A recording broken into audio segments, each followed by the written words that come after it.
Nogaro, petit bourg tranquille du Gers. À première vue, rien ne distingue ce village des autres.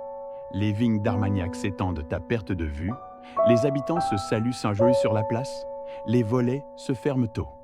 C'est la France rurale, celle où tout le monde croit se connaître. Mais derrière l'une de ces maisons, au bout d'une impasse, s'est joué un drame indicible. Pendant des années, un homme a exercé une emprise absolue sur plusieurs familles, transformant leur quotidien en enfer. Ce n'est qu'en 2025, lors de l'ouverture du procès à Auch, que le pays découvre ce que la presse appellera la maison de l'horreur du Gers. Tout commence bien avant le procès. Maquette M, un homme de 45 ans, arrive dans la région au début des années 2010. Charismatique, parlant avec assurance de religion, d'éducation et de morale, il attire autour de lui plusieurs femmes fragiles, souvent isolées, parfois avec des enfants. Il se présente comme un guide spirituel, un homme pieux, un père protecteur. Dans le quartier, on le connaît peu. La maison, une bâtisse en pierre entourée d'un grand portail, reste fermée. Les voisins entendent parfois des cris étouffés, des pleurs d'enfants, mais personne n'ose intervenir. Ici, on préfère ne pas se mêler des affaires des autres. C'est un homme strict, un peu bizarre, mais sans histoire, dit un voisin dans la dépêche. À l'intérieur, pourtant, la peur règne. Les enfants sont battus, enfermés, privés de nourriture. Les femmes subissent des humiliations constantes. Maquette M contrôle tout.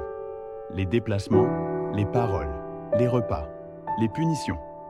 Il impose des rituels, parle d'épuration, de discipline divine. Petit à petit, il transforme la maison en secte domestique. En 2022, une assistante sociale du département remarque des incohérences dans le dossier d'une famille installée à Nogaro. Les enfants n'allaient plus à l'école, les certificats médicaux manquaient. Elle décide d'effectuer une visite à domicile. Ce qu'elle découvre dépasse l'imaginable.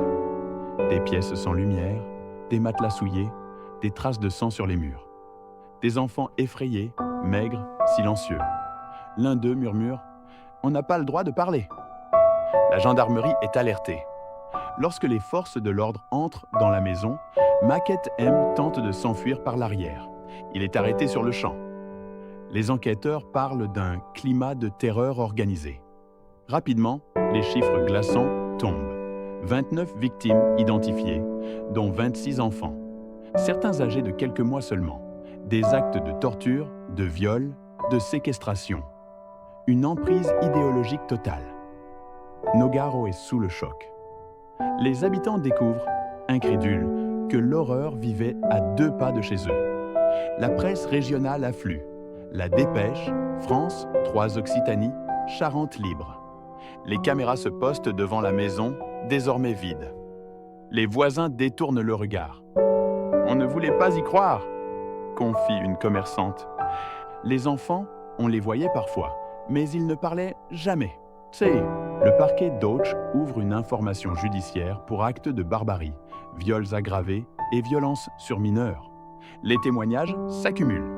On découvre que certaines mères étaient elles-mêmes victimes de lavage de cerveau.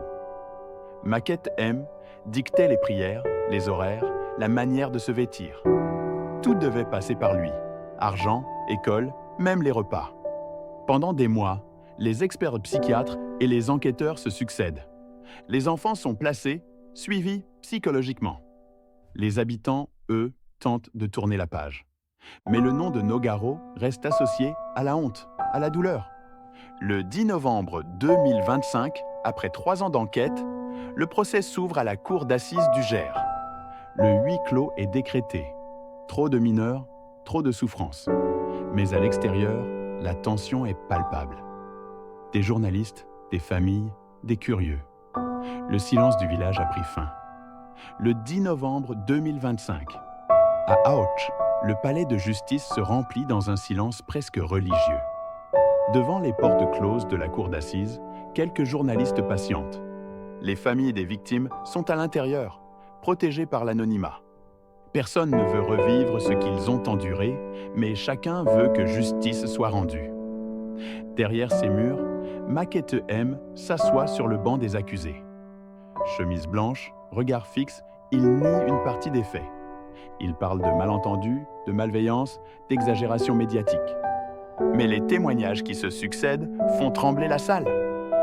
Une fillette raconte d'une voix à peine audible « Il disait que c'était pour nous purifier. Si on refusait, on ne mangeait pas. » Une autre, plus âgée, murmure « On dormait par terre, il nous frappait quand on pleurait. » Les experts décrivent un manipulateur froid, doté d'une intelligence méthodique, ayant instauré un véritable système de domination spirituelle et sexuelle.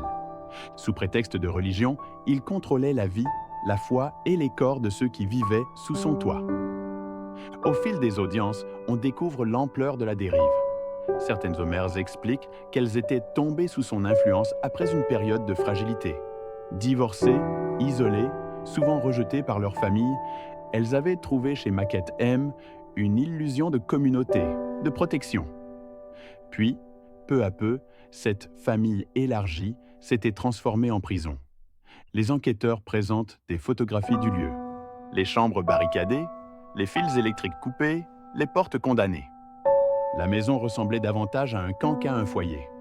Même les repas étaient planifiés selon ses ordres. Pain sec pour les uns, jeûne forcé pour les autres.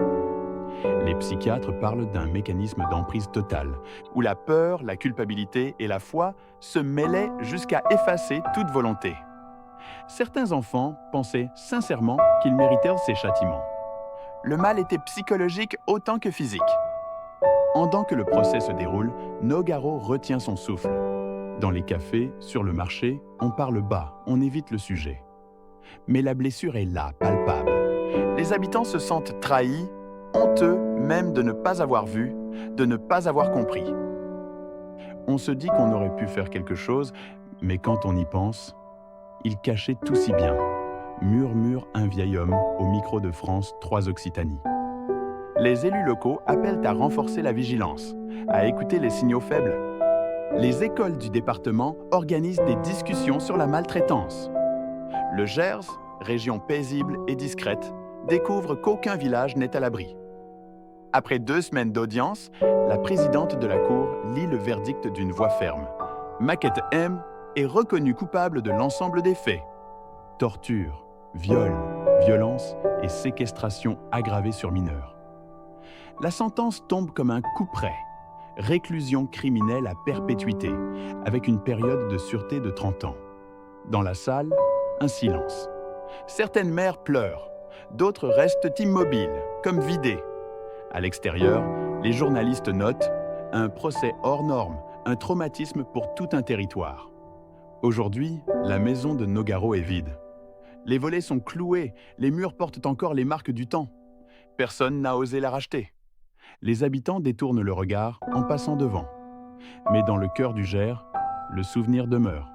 Celui d'un village qui croyait vivre dans la paix et qui a découvert, trop tard, que le mal peut se cacher derrière les rideaux fermés d'une simple maison. Dans chaque village, il y a des silences qu'on préfère garder. Mais parfois, ces silences nourrissent sur les monstres. À Nogaro, ils ont brisé le silence et le Gers, à jamais, s'en souviendra.